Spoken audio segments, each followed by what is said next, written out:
A water-resistant leather created by the product development unit of Darhan Nikki Company is one of its best technological achievements. It was interesting to see fishes in leather aquariums in the office rooms of the company.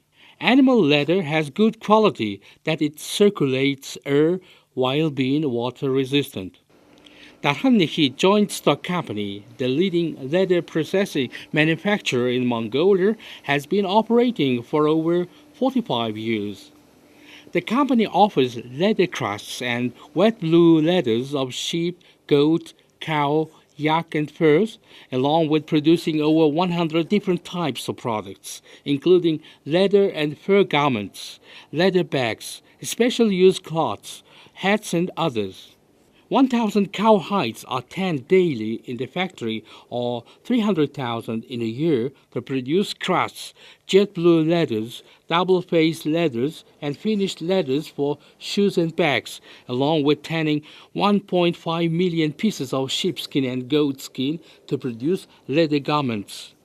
The factory also processes 200,000 pieces of lambskin, kid skin, rabbit skin, and furs per year, producing fur collars, lining, and fur hides. The sewing factory produces 500,000 pieces of sheepskin and goatskin coats and leather garments annually. The shoe factory produces some 500,000 pairs of winter and spring autumn shoes per year.